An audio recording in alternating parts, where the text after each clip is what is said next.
Hi everyone and welcome to the final round report from Corus 2010. Magnus Carlsen has emerged as the sole winner of the tournament after something of a dicey game against Fabiano Caruana, which ended in a draw. Alexei Shirov could have equalled Carlsen's score, but in a severe time scramble he accepted a draw when in fact he had a completely winning continuation. Kramnik also drew in his game against Karakin, so he and Shirov shared second, whilst world champion Vishy Anand and US champion Hikaru Nakamura shared fourth place. Nakamura was the only player to win in the final round, the rest of the games being draws, but there was one in particular that got a lot of attention despite being a draw, being agreed after just 14 moves, and as it's the last video of the tournament I decided to feature that game for this video. It was played between Nigel Short with the white pieces and Jan Smeets. Short opened with e4, and Smeets answered symmetrically with e5. Then came knight f3 and knight c6, which is Petrov's defense, as we saw in Anand Kramnik the round before. And Short continued with the move that Steinitz recommended, d4, and after knight takes e4 played d takes e5, which is a rarely seen continuation. The main line is bishop d3, and after d5 knight takes e5 with a completely equal position. So d takes e5, now comes bishop c5 from Smeets with pressure on f2, and this continuation is presumably why d takes e5 is so rare, as there's little white can do here about the pressure on f2 other than accept bad pawn structure with bishop e3. And after bishop takes e3, f takes e3, it's very bad pawn structure.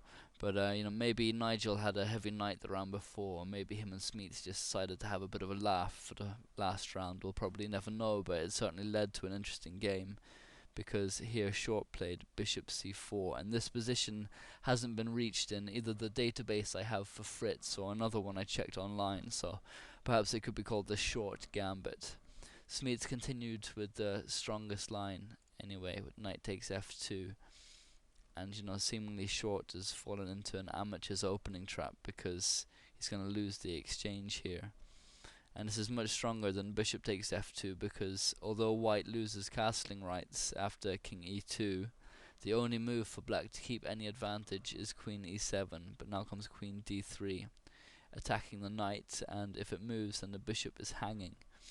So this gives white objective equality, although it's still a crazy kind of 19th century type of position for the game to be in after only 7 moves. f5 here would be forced, and white has pretty good compensation for the pawn after knight bd2. So knight takes f2 is better. Now comes bishop takes f7 from Short. It just gets crazier and crazier. The point is that after king takes f7, there's a queen d5 check, winning back the material, winning the bishop on c5, but in actual fact it's better for black to decline the sacrifice after bishop takes f7 check. Better is king f8, and black has a winning advantage as long as he defends carefully for a while. But Smeets accepted, so now came queen d5 check and king g6, which is another crazy looking move, but it's the best one if black wants to maximize his piece advantage. Playing instead king e8, for example, which is the only other reasonable move, as anything else allows white to take on c5 with check and gives him a winning advantage. So king e8 is the only other reasonable move, but now bishop g5 attacking the queen just about forces bishop e7 to save the queen. Now bishop takes e7, queen takes e7, king takes f2, and white is only a pawn down, and he has almost total compensation for that already. So king g6, and now bishop g5, which is an inferior move from Short, who's got the move order slightly wrong here. Better was rook f1, preserving the rook and threatening to take on f2 and creating some nice f-file pressure for the attack. It's possible Short wanted to castle in order to bring his rook to the f-file, and that's why he played bishop g5 first. Best for black here is queen e7, where after bishop g5 white has good compensation for the piece, but it's unclear how he'll continue for the attack. So bishop g5 anyway. And now queen e8, which Smeets spent a long time coming up with, although it's an inferior move. Presumably he wanted to keep the queens on the board, but Much stronger was queen g8, offering the exchange of queens. Where after queen takes c5 and knight takes h1, again it's not clear how white can continue to attack, or how he's going to get compensation for being the exchange down, if he manages to take the knight on h1, that is. So, queen e8 from Smeets, anyway. And now Short spent a very long time, about half an hour, thinking, and played knight h4 check, which is a blunder. He's trying to weave a mating net around the black king, but this is certainly not the best move. Much better was simply to castle, and despite the fact it allows a discovered check from the bishop here, it's pretty harmless, and it's better for black to play queen f8, and after rook takes f2, bishop takes f2, king takes f2. White is a clear exchange down. His lead and development gives him some compensation, but there are no direct threats, and black should be able to consolidate and win without much difficulty. But one mistake could spell doom, but it's very unlikely at grandmaster level. So knight h4 check, of course, is a blunder because of king takes g5, and the only advantage is that it brings the king out into the open. The only other choice for Smeets, if he doesn't want to take, is king h5, which is still completely winning, but of course it's better to take the bishop. And now came knight d2 from Short, which is the continuation of his faulty plan. He's presumably hoping for knight df3 and creating a mating net, but it's coffeehouse chess really, and realistically there are no threats here.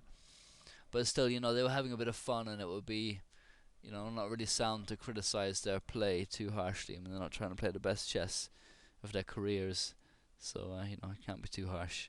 And king h6 is how Smeets continued, but a more efficient defense was queen e6, offering the exchange of queens. And best play goes knight df3 check, king h5, queen takes c5, knight takes h1, where of course black is winning by miles, and still there's nothing for white in the position. So king h6 anyway. Okay, knight f5 check, king g6, knight h4 check, and king h6. And here, amazingly, Smeets went into a repetition of moves and allowed the draw. Perhaps he was just being sporting, or maybe he was happy to take the half point, given that his king was under a bit of pressure. Playing here instead king h5 was the path to victory. The best attack white has is with e6 and check from the queen, where the only defense is g5.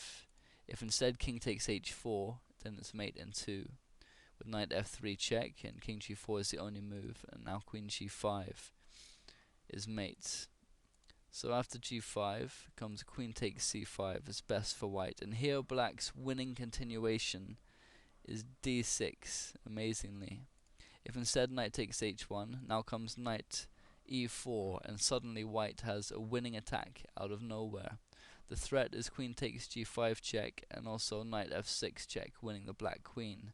And seeing as there's no way to defend g5 effectively with the queen, if queen g8, then knight f6 check is still winning it. Black has to surrender the queen. The best defense is d5. But now comes knight f6 check, king h6. If king takes h4, it's mate in 2 with queen d4 check.